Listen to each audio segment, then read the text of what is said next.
जय हिंद स्टूडेंट। पिछली क्लास में हम लोग आदर्श और अनादर्श विलयन पढ़ रहे थे। आदर्श विलयन के बारे में बतलाया गया था कि वे विलयन जो राउल्ट के नियम का पूर्णतः पालन करते हैं उसे आदर्श विलयन कहते हैं, और दूसरा था अनादर्श विलयन जो राउल्ट के नियम का पूर्णतः पालन नहीं करते हैं, वो अनादर्श विलयन कहलाते हैं। दोनों का परिभाषा पढ़े थे, कंडीशन पढ़े थे कि क्या शर्त है, कौन सा विलयन आदर्श होगा कौन अनादर्श होगा, ये शर्त पढ़े थे। आगे हम लोग अनादर्श विलयन से शुरू कर रहे हैं। पिछले क्लास में चर्चा किए थे कि यदि कोई विलयन अनादर्श है, आदर्श नहीं है, तो दो तरह का बात इसमें आता है। जैसे आदर्श का शर्त था कि जो राउल्ट का नियम का पालन करे, अर्थात राउल्ट का नियम जो था PS is equal to PA plus PB, ये PA प्लस PB का जो योग है वो PS के बराबर होना चाहिए। बराबर होगा तो आदर्श होगा, बराबर नहीं होगा तो विलयन अनादर्श होगा। तो अनादर्श है मतलब बराबर नहीं है तो दो कंडीशन आता है, या तो PS का मान PA प्लस PB से बड़ा होगा या छोटा होगा। तो इस आधार पर जो अनादर्श विलयन है उनका आदर्श विलयन से दो तरह का विचलन हम लोग पढ़ेंगे। पहला हेडिंग दिए कि अनादर्श विलयन का आदर्श विलयन से विचलन, कि अनादर्श विलयन यदि आदर्श नहीं है तो आदर्शता से कितना दूर है, आदर्शता से कितना दूर है मतलब किस तरह से वो अलग है आदर्श विलयन से। आदर्श नहीं है तो आदर्श नहीं है, अनादर्श है तो आखिर किस तरह से वो अलग है। तो दो तरीके से अलग होंगे, एक होगा धनात्मक विचलन, दूसरा ऋणात्मक विचलन। पहले हम ऊपर में हेडिंग दिए हैं कि अनादर्श विलयन का आदर्श विलयन से विचलन। तो अनादर्श विलयन जो आदर्श विलयन से दो प्रकार के विचलन प्रदर्शित करते हैं। जो अनादर्श विलयन है वो आदर्श विलयन से दो प्रकार के विचलन प्रदर्शित करते हैं। पहला है अनादर्श विलयन का आदर्श विलयन से धनात्मक विचलन, और दूसरा ऋणात्मक विचलन होगा। ये धनात्मक विचलन वाले कैसा अनादर्श विलयन होंगे, तो इस प्रकार के विलयन में क्या होगा, तो जो PA का मान होगा, किसी एक अवयव का जो आंशिक वाष्प दाब होगा वो उसके शुद्ध अवस्था के वाष्प दाब और मोल अंश के गुणनफल के बराबर होगा, बराबर होगा नहीं, बड़ा होगा। उसी तरह से अवयव B का जो आंशिक दाब होगा वो घटक B के शुद्ध अवस्था के वाष्प दाब और उसके मूल अंश के गुणनफल से बड़ा होगा, और जो विलयन का आंशिक दाब होगा वो दोनों घटकों के आंशिक दाब के योगफल से बड़ा होगा। ये अनादर्श विलयन से धनात्मक विचलन वाले विलयन का स्थिति है।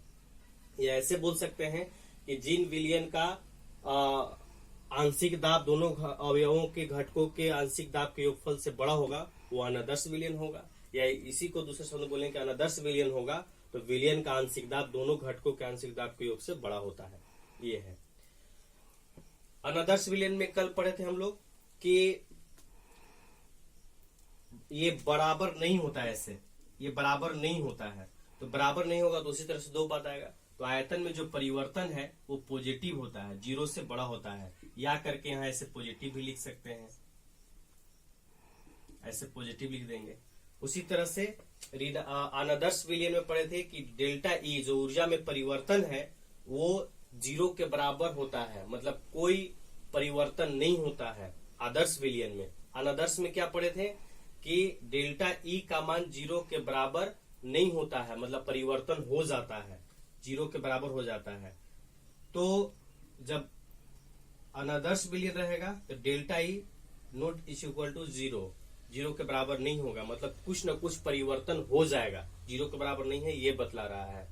तो इसमें भी दो कंडीशन आ रहा है कि बराबर नहीं है तो बड़ा या छोटा होगा, मतलब ये कि विलयन बनने के बाद उसका ऊर्जा पहले से कम हो जाएगा या पहले से अधिक हो जाएगा। तो पहले से अधिक हो जाएगा उसको पॉजिटिव बोलेंगे, धनात्मक बोलेंगे। तो इसका मान जो है वो पॉजिटिव होता है, इसका मतलब ये कि पहले से ऊर्जा में वृद्धि हुआ है, ये पॉजिटिव। और उसी तरह से जो अन्योन्य क्रिया के बारे में पिछले क्लास में पढ़े थे कि अलग अलग घटकों का अन्योन्य क्रिया जो है, घटक A का अन्योन्य क्रिया, घटक B का अन्योन्य क्रिया, अब दोनों को जब मिलाएंगे तो A B के बीच में अन्योन्य क्रिया जो है वो बराबर हो जाएगा दोनों अलग अलग घटकों के तो इसको आदर्श विलयन बोलेंगे, बराबर नहीं होगा तो अनादर्श विलयन बोलेंगे।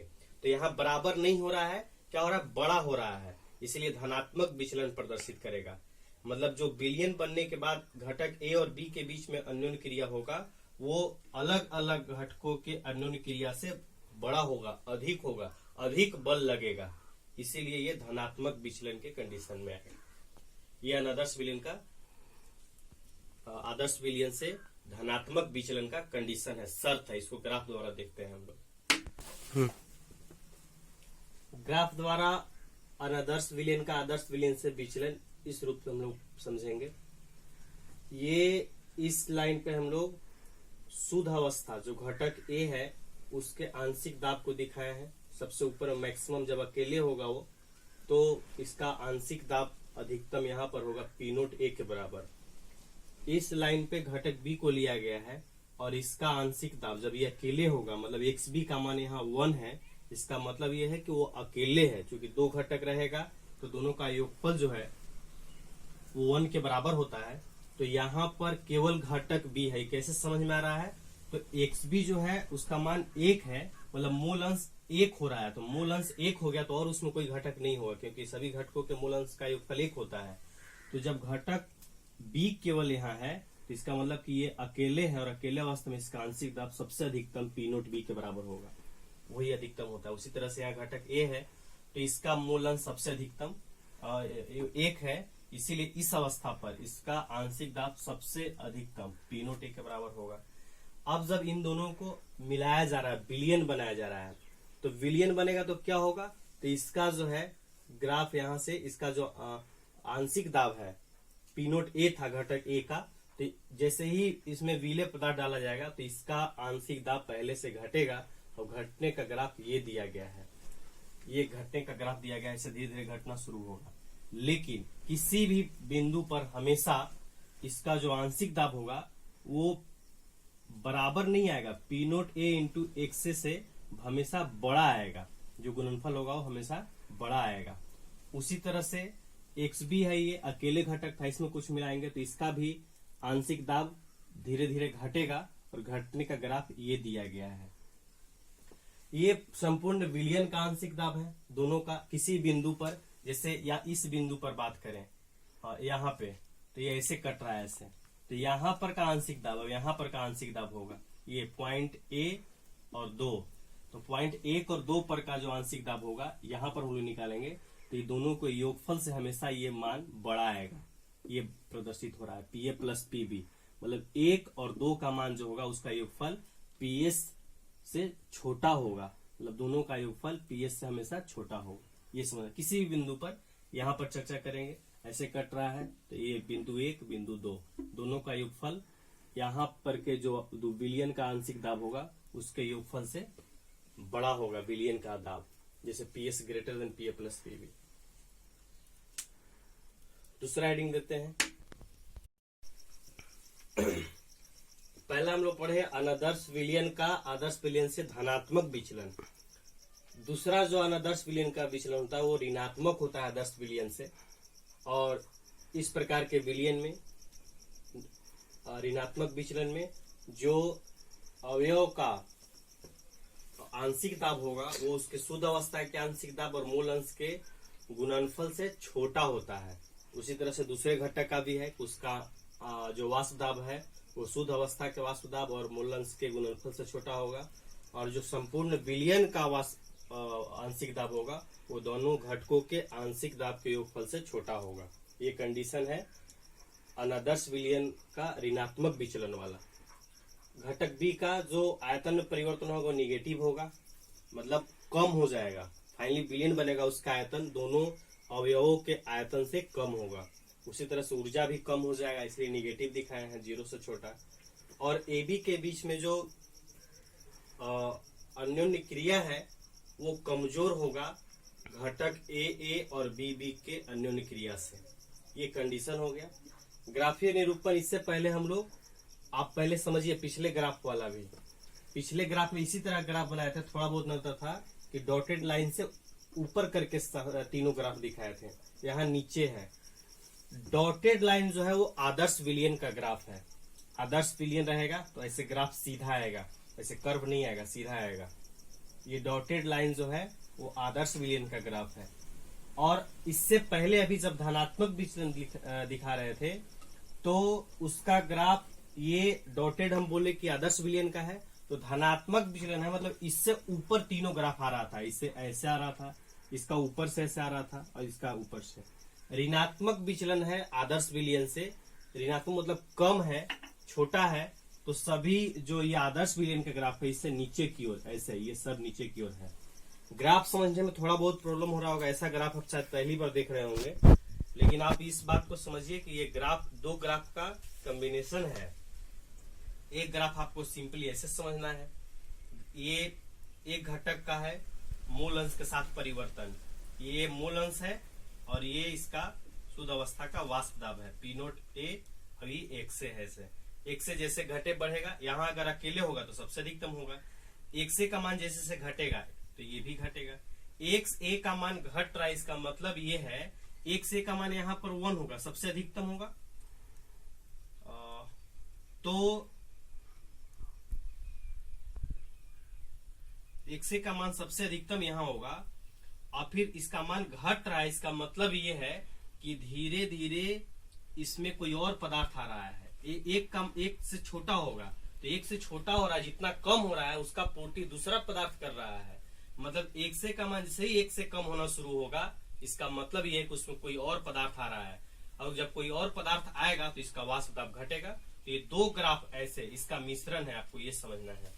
इधर से ये ग्राफ है और दोनों को मिला दिए हैं, मतलब दोनों ये अलग अलग अवयव है, दोनों को मिलाएंगे तो विलयन का ग्राफ इस तरह से हम लोग पढ़ेंगे। ये विलयन का ग्राफ है अनादर्श विलयन का, और वैसे अनादर्श विलयन का जो आदर्श विलयन से ऋणात्मक विचलन प्रदर्शित करते हैं। चलिए, ये टोटल टॉपिक आपका हो गया आदर्श विलयन, अनादर्श विलयन और अनादर्श विलयन का विचलन। चलिए, अब हम लोग अनुसंख्या गुण पढ़ेंगे, कोलिगेटिव प्रॉपर्टीज।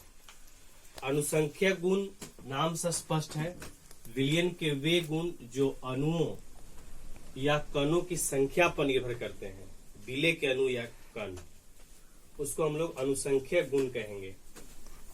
विलयन के वे गुण जो विलय के कणों या अणुओं के संख्या पर निर्भर करता है, अनुसंख्या गुण कहलाता है। अनुसंख्या गुण विलय के कणों या अणुओं की संख्या के समानुपाती होता है। ये 4 अनुसंख्या गुण हम लोग पढ़ेंगे, प्रासरण दाब, वाष्प दाब का अवनमन, क्वथनांक का उन्नयन और हिमांक का अवनमन। ये 4 अनुसंख्या गुण हम लोग पढ़ेंगे। विलयन के और भी कई प्रॉपर्टीज हैं, हम लोग यहाँ अनुसंख्यक गुण पढ़ रहे हैं, कोलिगेटिव प्रॉपर्टी पढ़ रहे हैं, और इन चारों के बारे में पढ़ना है। अनुसंख्या गुण सिंपली आता भी है परिभाषा के रूप में, आपको लिखना होगा कि जो विलय के कणों या अणुओं की संख्या पर निर्भर करेगा, अनुसंख्या गुण कहलाएगा। ये 4 अनुसंख्या गुण के बारे में हम लोग को पढ़ना है, प्रासरण दाब, वाष्प दाब का अवनमन, क्वथनांक का उन्नयन और हिमांक का अवनमन। अनुसंख्या गुण मतलब विलय के अणुओं और कणों पर निर्भर करेगा। अब किस तरह से निर्भर है ये भी दिखा दिया गया है कि अनुसंख्या गुण विलय के कणों या अणुओं की संख्या के समानुपाती होगा। जैसे जैसे विलय का कण बढ़ेगा, अणु की संख्या में वृद्धि होगा, वैसे वैसे सभी गुण में वृद्धि होगा। अवनमन में वृद्धि होगा, अवनमन कमी है तो और ज्यादा कमी होगा। क्वथनांक का उन्नयन है तो विलय के कण बढ़ जाने से इसका उन्नयन और अधिक होगा। ऐसे समझना, जब इसको आगे पढ़ेंगे तो और विस्तृत रूप से समझेंगे। तो आपको पहला हेडिंग देना है प्रासरण दाब, पहला अनुसंख्या गुण हम लोग पढ़ रहे हैं प्रासरण दाब। चलिए देखिए प्रासरण दाब। चलिए, पहला अनुसंख्या गुण धर्म हम लोग पढ़ रहे हैं प्रासरण दाब। प्रासरण दाब से पहले हम लोग प्रासरण दाब समझे से पहले प्रासरण प्रक्रिया समझना होगा, उसी से दाब को समझेंगे प्रासरण दाब क्या है। प्रासरण प्रक्रिया पहले समझना होगा। ये बगल में चित्र में हम दिखाए हैं, ये एक बर्तन है लेकिन इसमें 2 भाग बांट दिया गया है। एक अर्ध पारगम्य झिल्ली नामक पदार्थ से इसको बांट दिया गया है, ए इधर हो गया, बी इधर हो गया। बांटने के बाद जो ए है ये शुद्ध जल है, जो तनु है पतला है, और बगल में विलयन डाला गया है बिलियन मतलब सांद्र है, ये इसके रिस्पेक्ट में सांद्र है। बिलियन है मतलब 2 पदार्थ होगा, तो ये सांद्र है एक के रिस्पेक्ट में। एक ही बर्तन है, दोनों पैक है ऐसे दोनों तरफ से, और बीच में इसको बांट दिया गया है एक अर्धपारगम्य झिल्ली नामक पदार्थ से। इसके बारे में हम लोग और आगे समझ रहे हैं अभी। तो इसमें क्या देखा जाता है कि जो शुद्ध जल है, तनु पदार्थ है ए, तो ए का जो कण है वो इस अर्धपारगम्य झिल्ली नामक पदार्थ से होकर के और बी में प्रवेश करने लगता है। जो ये अर्धपारगम्य झिल्ली नामक पदार्थ है, इससे होकर के पदार्थ ए के कण बी में प्रवेश करने लगते हैं। इसी प्रक्रिया को हम लोग परासरण कहते हैं। मतलब परासरण प्रक्रिया का परिभाषा आया कि जब किसी तनु विलयन का कण अर्धपारगम्य झिल्ली से पार करके सांद्र विलयन में प्रवेश करने लगता है, तो इस प्रक्रिया को हम लोग परासरण कहते हैं। इसमें सबसे बात आएगा ये कि अर्धपारगम्य झिल्ली क्या है, तो उसको फिर हम लोग समझेंगे। परिभाषा इससे आया, ये टोटल प्रक्रिया आपको एक बार में समझ जाना है, इसी से परासरण दाब समझना होगा आगे कि जब अर्धपारगम्य झिल्ली लगा करके 2 विलयन को अलग अलग करेंगे, तो उसमें से जो तनु विलयन होगा, जो पतला विलयन होगा, उसका विलायक का कण इस अर्धपारगम्य झिल्ली से पार करके और विलयन में प्रवेश करता है। इस प्रक्रिया को हम लोग परासरण बोलेंगे। चलिए डेफिनेशन लिखना है।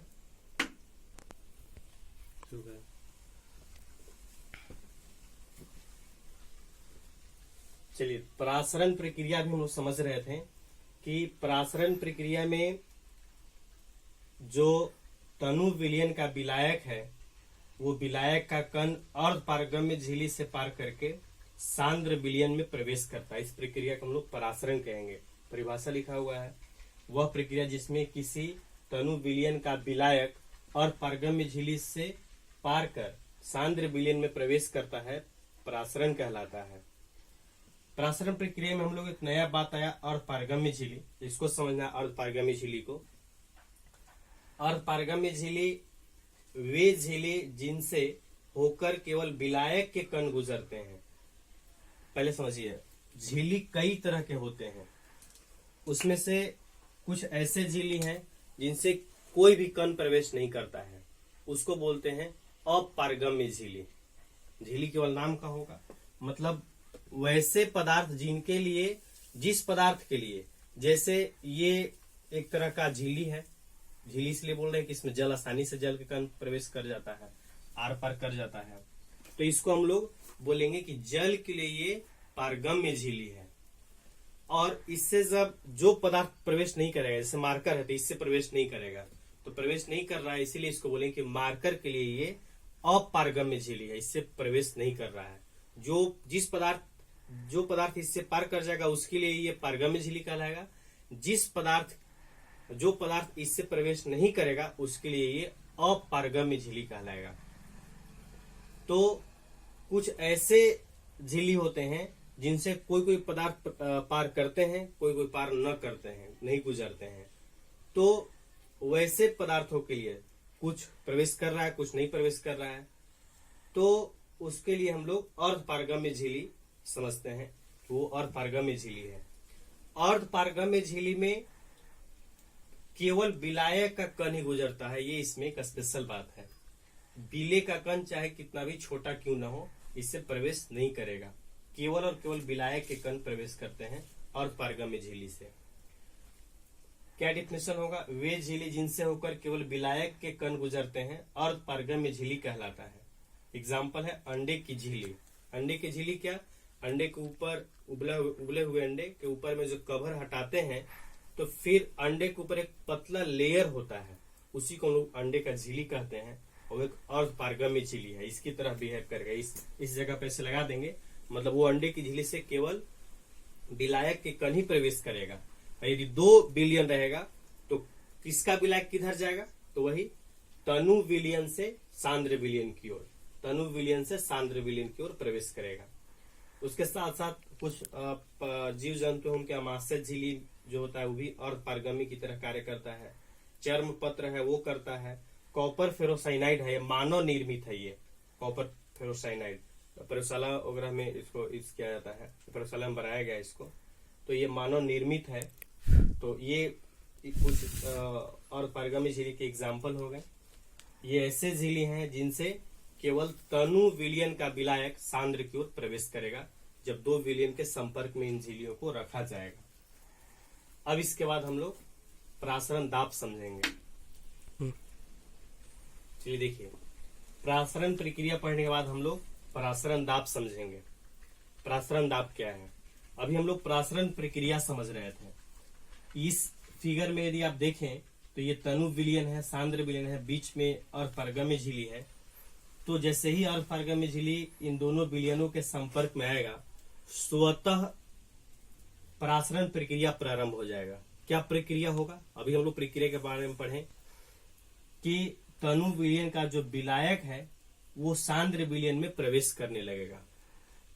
तो जैसे ही प्रवेश करने लगेगा तो क्या हम लोग को देखने को मिलेगा कि जो तनु विलयन है इसमें से विलायक जल के कण निकल करके और इधर प्रवेश करेंगे। इसको हम लोग यदि ए और बी लिख दें, ए बी, तो ए से निकल करके बी में प्रवेश करेंगे। तो क्या होगा? तो ये पिस्टन लगा हुआ है। तो जब इसमें से जल निकल करके बी में जा रहा है तो ये पिस्टन धीरे धीरे नीचे आएगा, क्योंकि इसमें से जल निकल रहा है, इसका मात्रा घट रहा है, तो पिस्टन नीचे की ओर आएगा। एरो चिन्ह इसी से दिखाया है, ये नीचे की ओर आएगा। और दूसरे बी में क्या होगा कि यहां से चूंकि जल इसमें प्रवेश कर रहा है, इसीलिए इसका लेयर धीरे धीरे ऊपर जाएगा और ये पिस्टन जो ऊपर की ओर जाना प्रारंभ करेगा। प्रासरण प्रक्रिया से क्या उत्पन्न होगा कि ये जो पिस्टन है ए का, वो नीचे की ओर आएगा और बी का पिस्टन ऊपर की ओर जाएगा। वो इसलिए कि तनु विलयन का विलायक बी में प्रवेश कर रहा है, सांद्र विलयन में प्रवेश कर रहा है, इसलिए इसका लेयर ऊपर जाएगा, इसका नीचे जाएगा। पिस्टन नीचे की ओर आएगा ए में, और बी में पिस्टन ऊपर की ओर जाएगा। जो ऊपर की ओर पिस्टन जा रहा है, बस इस पिस्टन को यदि रोकना होगा तो हम लोग को ऊपर से प्रेशर जैसे देना होगा, दाब देना होगा। तो जितना दाब देने से पिस्टन रुक जाए। पिस्टन रुक गया इसका मतलब क्या है? पिस्टन रुक गया इसका मतलब ये है कि अब विलायक का कण इसमें प्रवेश नहीं कर रहा है। पिस्टन रुक गया मतलब पूरा जगह तो आयतन तो इसका पूरा भरा हुआ है। तो पिस्टन रुक गया इसका मतलब ये कि अब इसमें कोई पदार्थ का प्रवेश नहीं हो रहा है, अर्थात जो प्रक्रिया हो रहा था, कौन प्रक्रिया? परासरण, वो प्रक्रिया अब नहीं हो रहा है। तो 2 शब्दों में परिभाषा समझना है आपको कि एक तो कि जो पिस्टन ऊपर जा रहा था उसको रोकने के लिए जो हम लोग ऊपर से इससे दबाएंगे, इसको दाब आरोपित करेंगे, एक वो दाब हो गया प्रासरण दाब। वैसे भी बोल सकते हैं कि जो पिस्टन प्रासरण प्रक्रिया के दौरान जो पिस्टन ऊपर की ओर जाता है, उस पिस्टन को रोकने के लिए जो बाह्य दाब लगाया जाएगा उसको प्रासरण दाब बोलेंगे। या इसी को दूसरे शब्दों में ऐसे बोलेंगे कि प्रासरण प्रक्रिया को रोकने के लिए जब ऊपर से हम लोग दाब लगाएं तो ये पिस्टन रुक गया, मतलब प्रासरण रुक गया। तो प्रासरण प्रक्रिया को रोकने के लिए जो बाह्य दाब लगाया जाता है उसको प्रासरण दाब कहते हैं। सिंपल बात ये है, परिभाषा ये हो गया कि प्रासरण प्रक्रिया को रोकने के लिए आवश्यक दाब को प्रासरण दाब कहते हैं। कहाँ पर? ये फिगर भी आपको दिखाना होगा बगल में, परिभाषा के जस्ट बगल में ये फिगर आपको दिखाना होगा। परिभाषा हम लिखते हैं। प्रासरण दाब का 2 तरीके से परिभाषा समझेंगे। पहला तो ये होगा, फिर से बोल रहे हैं, प्रासरण प्रक्रिया प्रारंभ हो जाएगी जब अर्धपारगम्य झिल्ली को 2 अलग अलग सांद्रता वाले विलयन के संपर्क में रख दिया जाएगा। स्वतः प्रक्रिया होने लगेगा। क्या होगा? तनु विलयन का विलायक सांद्र विलयन में प्रवेश करेगा और इसके फलस्वरूप ये जो पिस्टन है नीचे की ओर आएगा और बी ऊपर की ओर जाएगा। ये जो पिस्टन ऊपर की ओर जा रहा है, इसको रोकने के लिए जितना दाब लगाया जाएगा उसको प्रासरण दाब कहते हैं। प्रासरण दाब को पाई से सूचित करते हैं, इसलिए यहाँ पाई लिखा हुआ है, प्रासरण दाब पाई। दूसरा, एक तो परिभाषा ये हो गया कि विलयन पर आरोपित वह बाह्य दाब जिसके कारण प्रासरण की प्रक्रिया रुक जाती है, प्रासरण दाब कहलाता है। सिंपली परिभाषा ये है। और आगे फिर हम लोग परिभाषा ये समझे हैं कि जैसे ये सांद्र विलयन है, तो जब ऊपर से इसको दबाएंगे, ऐसे इस पिस्टन पर हम लोग दाब आरोपित करेंगे, तो इसका इस विलयन का दाब धीरे धीरे बढ़ेगा। तो बढ़ करके जब इसके बराबर हो जाए, शुद्ध विलायक के वाष्प दाब के बराबर हो जाएगा, उसको भी हम लोग प्रासरण दाब के रूप में परिभाषित करेंगे। उसी का परिभाषा नीचे लिखा हुआ है कि विलयन पर आरोपित वह बाह्य दाब जिससे किसी विलयन का वाष्प दाब बिलियन का वाष्प दाब, ये ऊपर से जब इसको हम लोग दाब लगाएंगे इसका वाष्प दाब बढ़ेगा, तो किसी बिलियन का वाष्प दाब शुद्ध विलायक के वाष्प दाब के बराबर हो जाता है। इसके बारे में कहा जा रहा है, शुद्ध विलायक के वाष्प दाब के बराबर हो जाता है तो उसको प्रासरण दाब कहते हैं। ये दो परिभाषा ऊपर बिल्कुल सिंपल परिभाषा है। परिभाषा लिखने के बाद नीचे में आपको ये फिगर बना लेना है। अब एक लाइन लिख देंगे यहाँ पैराग्राफ चेंज करने के बाद कि प्रासरण दाब को पाई से सूचित करते हैं। प्रासरण दाब को पाई से सूचित करते हैं। चलिए, प्रासरण दाब के बारे में इतना बात हम लोग सीखें। इसके बाद प्रासरण प्रक्रिया पढ़ लिए। प्रासरण से कुछ उल्टा प्रक्रिया होता है। प्रासरण का कुछ एग्जाम्पल आपको बदला था। हम लोग प्रासरण पहले से भी समझते थे। जैसे घर में जब अचार बनाया जाता है तो अचार बनाने के दौरान हम लोग वो आम का कटा हुआ जो पीस है उसको नमक डाल करके छोड़ दिया जाता है। तो नमक डाल करके जब छोड़ दिया जाता है तो नमक पिघल करके बिल्कुल सांद्र विलयन बनाता है। और उस सांद्र विलयन में जो आम के अंदर थोड़ा बहुत जल रहता है, अभी हम बता रहे थे कुछ पेड़ पौधों में भी अर्धपारगम्य झिल्ली पाया जाता है, उसी तरह से आम के ऊपरी परत में भी अर्धपारगम्य झिल्ली होता है कवर के जस्ट अंदर। तो उस अर्धपारगम्य झिल्ली मतलब ये कि आम के अंदर का जल शुद्ध जल हो गया, तनु विलयन हो गया, और आम के कवर पर जो अर्धपारगम्य झिल्ली काम कर रहा है उसका झिल्ली, और बाहर में इधर पूरे बर्तन में नमक का सांद्र घोल है। तो क्या प्रक्रिया होता है कि अंदर से आम के अंदर से जो जल है वो निकल करके नमक के घोल में आ जाता है। ये प्रक्रिया हम लोग प्रासरण पहले से मतलब होता है, समझते नहीं थे। एक ये प्रासरण हो गया। प्रासरण प्रक्रिया से ज्यादा यूज उल्टा प्रासरण का है। बड़े बड़े जो नमक के फैक्ट्री वगैरह है वो दो तरीके का यूज होता है, आपको समझना है। एक तो ये है कि प्रासरण का जस्ट उल्टा प्रक्रिया, जब उल्टा प्रासरण किया जाता है, उसका नाम ही है उल्टा प्रासरण, रिवर्स ऑस्मोसिस उसको बोलेंगे। तो उसमें क्या किया जाता है कि पहले आपको टॉपिक लिख करके हम फिगर दूसरा बनाना पड़ेगा तो समझते हैं। चलिए, उल्टा प्रासरण समझिए। प्रासरण तो हम लोग सीख लिए, उल्टा प्रासरण क्या है, रिवर्स ऑस्मोसिस। ये सभी प्रक्रिया समझ रहे थे कि ये अर्धपारगम्य झिल्ली को बीच में लगा देंगे तो तनु विलयन का जो विलायक है वो सांद्र विलयन में प्रवेश करने लगेगा, और इसके फलस्वरूप क्या होगा कि जो तनु विलयन का पिस्टन है नीचे की ओर आएगा और सांद्र विलयन का पिस्टन ऊपर की ओर जाएगा। फिर इसमें आगे हम लोग पढ़ेंगे कि प्रासरण दाब की इतना दाब जब इस पर आरोपित कर दिया जाएगा तो प्रक्रिया रुक जाएगी। प्रासरण दो बात है, ये प्रासरण दाब जो इतना दाब आरोपित करें कि ये रुक जाए, तो रुकने तक जो दाब लगेगा उसको प्रासरण दाब कहते हैं। अब ये रुक गया, अब रुकने के बाद जब ये होगा कि और अधिक दाब आरोपित कर दें, पता चल गया कि प्रासरण नहीं हो रहा है, अब उसके बाद और यदि ऊपर से दाब लगा दे, मतलब ऐसे समझना है कि पाई प्रासरण दाब से भी अधिक दाब आरोपित किया जाएगा तो क्या होगा। तो जब प्रासरण दाब से अधिक दाब इस पर आरोपित किया जाता है, मतलब रुक जाने के बाद भी और दाब यदि उस पर लगाते हैं इस सांद्र विलयन वाले पिस्टन पर, तो प्रक्रिया उल्टा शुरू हो जाता है। क्या होता है कि जो सांद्र विलयन है इसका विलायक इसमें प्रवेश करने लगेगा। मतलब क्या होगा कि प्रासरण दाब से अधिक दाब आरोपित कर देंगे इस पिस्टन पे, तो सांद्र विलयन का जो विलायक है वो तनु विलयन में प्रवेश करने लगेगा। प्रासरण में क्या हो रहा था, प्रासरण में तनु विलयन का विलायक सांद्र में प्रवेश कर रहा था। उल्टा प्रासरण में क्या होगा कि सांद्र विलयन का जो विलायक है वो तनु विलयन में प्रवेश करेगा। अब ये कब होगा, सिर्फ ये याद रखना है कि जब विलयन पर प्रासरण दाब से अधिक दाब आरोपित करेंगे तब ऐसा उल्टा प्रासरण प्रारंभ होगा। डिफिनेशन हम लोग लिख लेंगे, लेकिन प्रासरण दाब का थोड़ा बहुत यूज समझना है कि समुद्री जल से लवण प्राप्त करने के लिए इसका उपयोग किया जाता है। ऐसे आपको समझना है कि ये सांद्र विलयन है, मतलब एक बड़ा सा समुद्र के भाग को, जल को लेकर के और उससे अर्धपारगम्य झिल्ली, मानव निर्मित अर्धपारगम्य झिल्ली लगा करके और बगल में शुद्ध जल रख दिया जाता है, और रख करके वो जो संपूर्ण विलयन है इसमें ये सांद्र विलयन है, इसको समझना है कि ये समुद्र का जल है। समुद्र के जल में आपको ये पिस्टन लगा करके इस पे इसका दाब जो है प्रासरण दाब इसका निकाल करके, प्रासरण दाब मापने का विधि होता है, हम लोग आगे पढ़ेंगे। तो मापने की विधि द्वारा प्रासरण दाब इसका माप करके और उससे अधिक दाब इस पे लगाया जाता है समुद्री जल वाले विलयन पर। तो क्या होता है, तो उल्टा प्रक्रिया शुरू हो जाता है। जो इधर शुद्ध जल था, तनु विलयन जिसको हम लोग बोल रहे थे, शुद्ध जल इसमें डाल करके छोड़ दिया जाता है। तो इस शुद्ध जल में जो है यहाँ समुद्र का जो ये जल था, ये जल नहीं विलयन कहिए इसको, इसलिए कि जल के साथ साथ कई लवण थे इसमें, तो एक तरह का विलयन था। तो इससे शुद्ध जल निकल करके, चूंकि अर्ध पारगम्य झिल्ली इसलिए केवल जल का ही कण प्रवेश करेगा।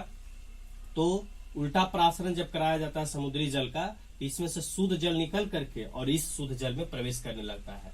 तो एक तो कि इस जल में टोटल ये प्योर जल हो गया, तो इस जल का उपयोग हो गया, मतलब बेचने वगैरह में पैकिंग करके।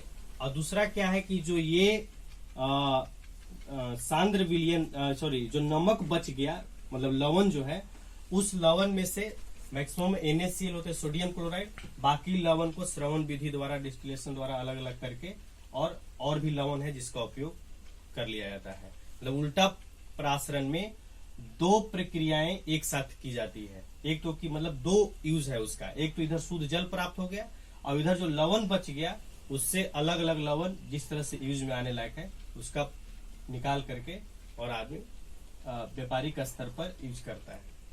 ये उल्टा प्रासरण का यूज भी आपको समझना है।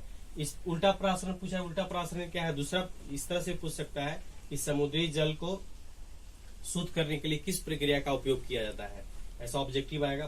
उल्टा प्रासरण आपको ऑप्शन देखना होगा। परिभाषा लिखिए।